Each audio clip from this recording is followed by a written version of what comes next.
Welcome everybody to the Minnesota Twins franchise on MLB The Show 18. It's episode 86 as we continue on here in season number 4. What a start to this season. I cannot believe our team is 4-12. We struggled down the stretch last year and missed the postseason after we definitely shouldn't have. But I can't fathom how this team is 4-12 right now. I went through it at the end of last episode. We have one of the worst offenses combined with one of the least productive pitching staffs.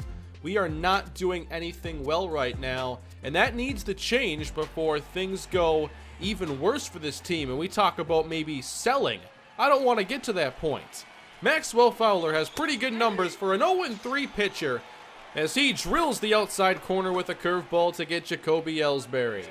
Bottom one for Minnesota, runner goes for Paul Goldschmidt, who gets jammed, and somehow this lands softly and safely in right field. The signing of Yasiel Puig has yet to really pay off for us, but we're still in the early stages of his contract, and he walks to load the bases here in the first. Miguel Sano, 7 RBIs already, 3 long balls. He gets the bases loaded opportunity. Facing Yankee ace Patrick Corbin, he goes down the line past Greg Bird. All the way to the wall, Sano on to second base, a 2-run double to get us started. And man, did we need this. Mitch Garver up next, trying to bring home at least another, and Corbin makes a good stop to prevent an additional run. But still a very good first inning for Minnesota. Let's go back to Max Fowler on the mound. Yankees not showing much patience here. Fowler at a 17 pitch count, and he finishes off the Yankees with another strikeout. Let's head to the bottom of the third inning, and Jorge Polanco, who has one of our better batting averages so far to begin the season. 2-1 count. Polanco lined into right, base hit. This is a big season for him. I'm trying to find stability at that shortstop position. 2 aboard now for Paul Goldschmidt. 2-2, drilled to right, that's down for extra bases. Another run comes home for Minnesota. Buxton over to third base. 3-0 Twins as we get after Patrick Corbin early. And look at that pitch count. Number 49 does close things here against Nelson Cruz, but we've gotten our damage in. It's nice to give Maxwell Fowler this run support. Now facing Michael Saunders. He's going to make him work. A lot of pitches thrown here by Fowler. Foul after foul. Eventually, Saunders draws the walk. Great at bat, and that makes way for Hunter Dozier, who isn't quite as patient. Out to right field. That ball is gone. Home run. 3-2, and now some style points for Dozier. I have never seen this in the show before. Usually they just run around the bases. But Hunter Dozier wanted to have some fun with it, I guess. I have never seen that until now. There's a strikeout to end the inning. Maxwell Fowler showing he can get those strikeouts when needed as the Yankees cut into this lead.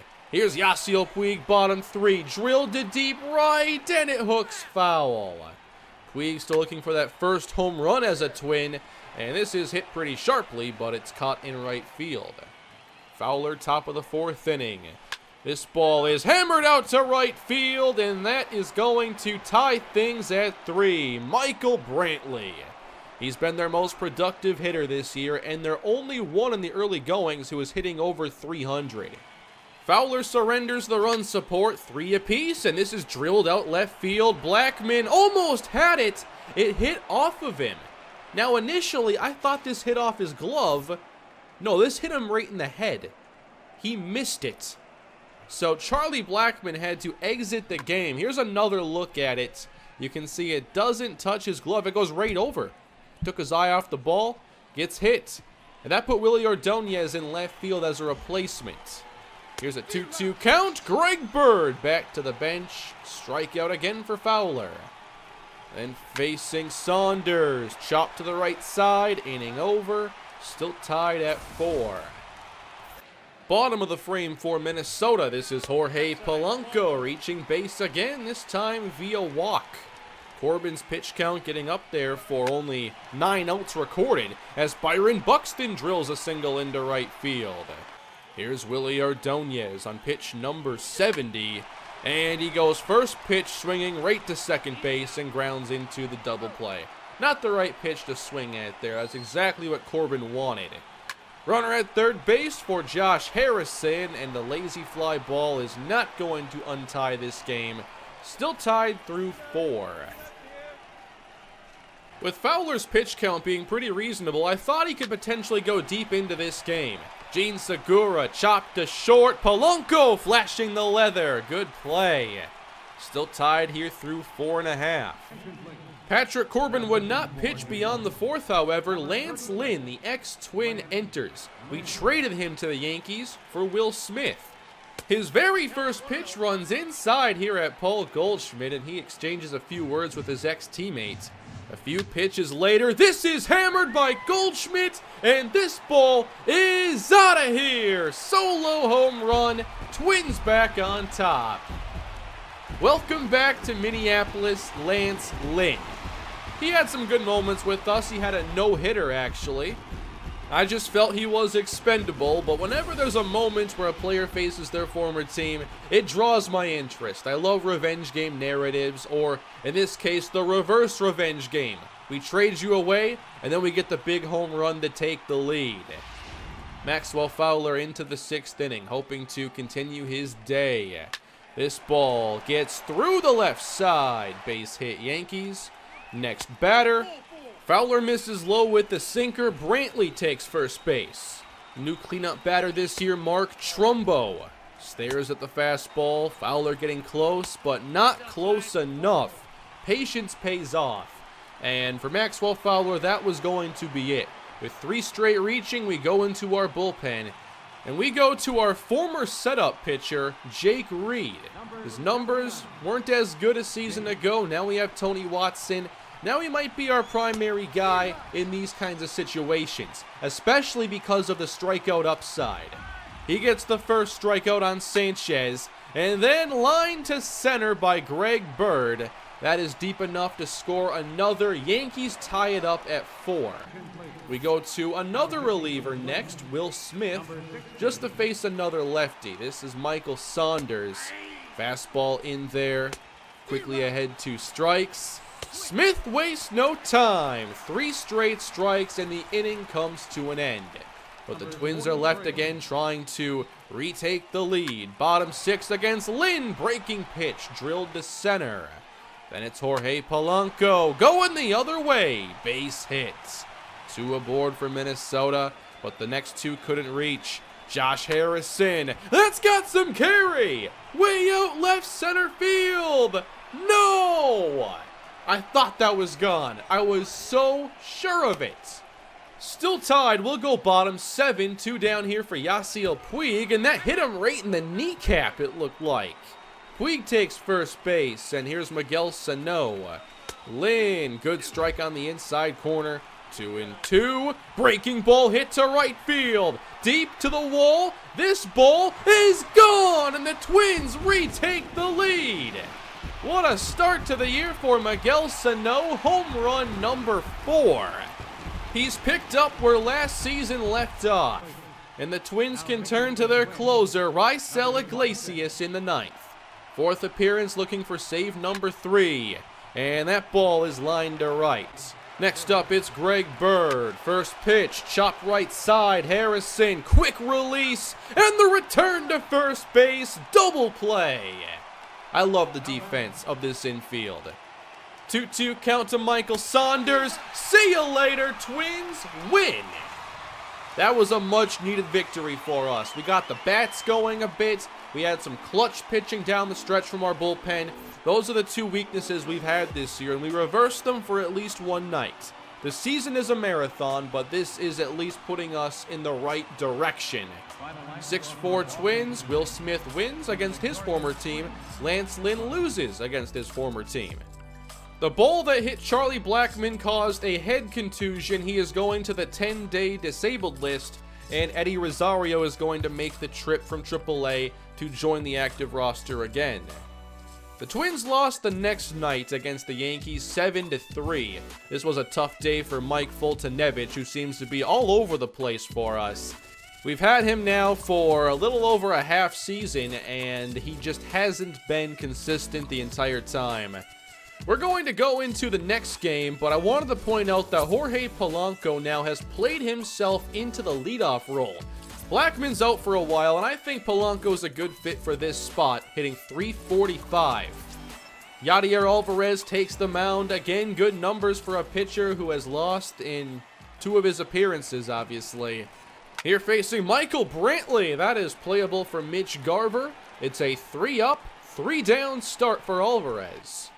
We were facing Drew Pomeranz in this game, whose numbers aren't stellar to begin the season. Here's Nelson Cruz, and Pomeranz runs inside. A 2-2 count works full, and the payoff pitch is out to left center. That ball is gone. Home run Cruz. Number 3 on his season. Cruz entered hitting only .238. Hoping our power bats can start offering a bit more in terms of average here soon. On to the second. There's another filthy pitch from Alvarez. He gets a strikeout and then a pop-up here behind short. Really good first couple innings for Yadier Alvarez. Let's take it to inning number 3. Already 2 down and a slow roller over to short. Tough play though for Polanco and a good throw to first base. 9 up, 9 down for Alvarez. Let's go back to Jorge Polanco here in the 3rd inning, and he lines one over first base, and that'll reach the wall. Another extra base hit for Jorge Polanco. Maybe he's finally turning the corner as a player. He's 26. He's been with us now for a couple seasons, grinding here in the major leagues between a starting role and a bench role. Since he came back from the DL last year, he's been stellar. Nelson Cruz draws a walk here with another long at-bat, 2 aboard for Minnesota. And Yasiel Puig, a prime opportunity. Fouls off the changeup, falls behind, and there's no recovering. Strike 3. Let's take this into the 5th. Yadier Alvarez on the mound, and this is going up the middle. Stopped by Escobar. Nice play by the veteran infielder. With 1 away, 2 strikes, and a slider fouled off. He's going right back to the outside, this time with the off speed. Strike 3. I actually didn't realize that he had a perfect game going to this point. And he made it 5 perfect frames with the strikeout. A brilliant performance here by Yadier Alvarez. Let's go into the 6th. Backup catcher Jet Bandy loops one over into right field, and it falls in to ruin the perfect game and no-hitter. A backup catcher, that's what did it. Jacoby Ellsbury ended up driving home Bandy with a double, but Alvarez still made it through 6, only allowing the 1 run. Here is Miguel Sano, bottom 6. Again, we're facing Lance Lynn. Full count, 2 down. That is a rainbow to left field. Going back, Sano Doubter to give the Twins another lead here in the 6th inning. Number 5 on the year for Sano that leads the team. Not much offense in this one, but 2 solo shots, and this one had some serious hang time. I've talked about the kind of home runs that NFL special teams coaches want from their punters. That would have fit. Here's Mitch Garver. He wants an instant replay. This one has a chance as well, but it doesn't have the same juice. Let's go top 7, and a liner into right, base hit for New York. Will Smith back in the game for the Twins, and he'll get the strikeout with that breaking ball. Yankees move the runner over to third base, but they could not bring him home. Fly out to right field.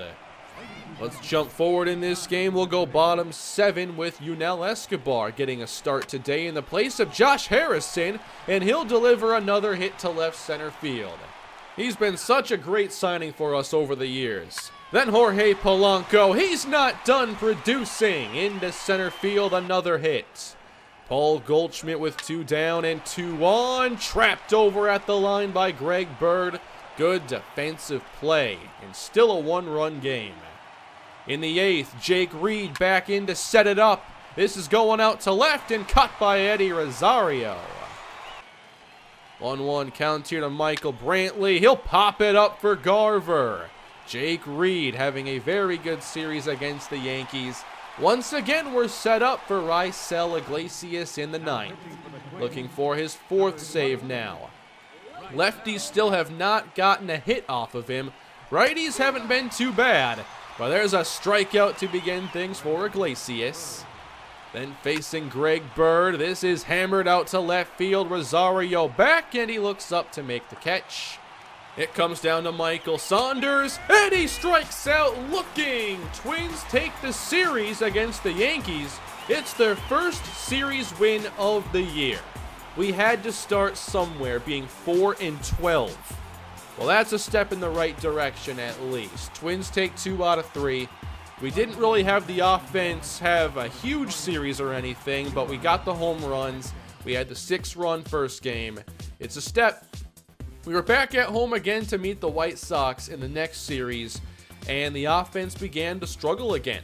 The White Sox have our number. They're now 6-0 against us this season.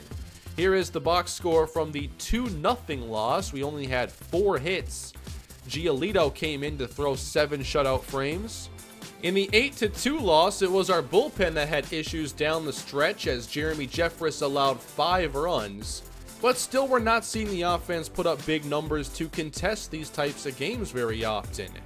Following that series, we go on the road and take 2 out of 3 from the Cubs. Josh Harrison had a double and a triple. There's Polanco with another extra base hit. Byron Buxton went yard. Good victory there, and then a tight one, 5-4. Twins hang on again. So another series victory at least for us. And at this point, it was time to send Eddie Rosario back down to the minor leagues after he really did not hit the ball well while Blackman was on the disabled list. We go back on the road to New York and take 2 out of 3 from them again. Maxwell Fowler earns his first victory on the season. And then we take 2 out of 3 from the Orioles. We close out the month of April losing again to the White Sox, but it's still a productive episode. We go 8-8, which isn't stellar, but it was better than we had before. We won 4 out of our 5 series, and now we're set up next episode to again meet the White Sox as we try to get closer again to a 500 record. Some good news, by the way, at AAA, Nick Gordon had a very good first month of his season, and we are going to spend some time in the minor leagues this year. I just didn't want to this time to start out, especially with how this season has began for the Twins. I'll let the season unfold a little bit more, and we'll check on the players who are doing really well and those who are struggling. But we're 32 games into this season, already a few episodes into season number 4. I said we would move a lot faster this time around, and here we are. Much more Twins franchise to come, but I wanted to close out by looking at a few stats, and I do feel like there might be a new star emerging on this team with Jorge Polanco. He's been a good batter now for a few years, but he's .330 through 32 games. Can he keep this up? We'll see. Thank you all for watching this episode of the Minnesota Twins franchise. Please smash that like button and subscribe to the channel. Hit the bell for notifications if you want to know exactly when videos are posted. I will see you all again soon. Have a great rest of your day.